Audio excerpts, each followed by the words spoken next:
যে মেয়ে আপনাকে কোনো চাহিদা ছাড়াই ভালোবাসে সেই মেয়েকে ঠকানো আপনার বড় অপরাধ।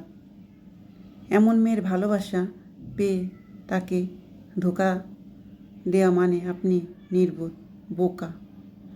যে মেয়ে আপনাকে ভালোবেসে পরিবারের চেয়েও বেশি ইম্পর্টেন্ট দিত, সবথেকে কাছের মানুষ ভাবত, আপনাকে এতটাই দাম দিয়েছে পরিবারের বিরুদ্ধে গিয়ে, কিন্তু আপনার ইগো, অবহেলা, অবজ্ঞার কারণে তার মূল্যবান ভালোবাসা হারিয়ে ফেলা মানে আপনি বোকা, আপনি একটু কেয়ারলেস। এমন ভালোবাসা পেয়েও যত্ন করে আগলে রাখতে না পারাটা আপনার ব্যর্থতা। কারণ সত্যিকারের ভালোবাসাটা যদি ধরে রাখতে না পারেন তাহলে জীবনে যে ভুল করবেন এই ভুলের খেসারত আপনি আর এই জীবনে দিতে পারবেন না। কারণ ভালোবাসা সত্যিকারের মানুষ জীবনে একবারই আসে, বারবার না।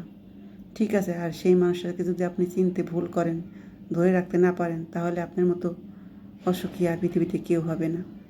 ঠিক আছে, যে মেয়েটা তার সংসারের কথা ভাবে নাই, তার সংসারে বাবা মা ভাই বোন কারো কথা ভাবে নাই, কারো মান সম্মানের কথা ভাবে নাই, শুধু আপনার মুখে দেখেছে, সব ছেড়ে দিয়েছে শুধু আপনাকে ভালোবেসে, একটি মানুষের ভালোবাসা পাবে বলে সে সবার ভালোবাসা হারিয়েছে, আর আপনি সেই মানুষটাকে অবহেলা করে দূরে ঠেলে দিয়েছেন।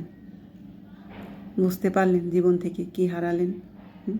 এমন মানুষ পাওয়া ভাগ্য লাগে, যেটা আপনি পেয়েও হারিয়েছেন আপনার ভুলের কারণে।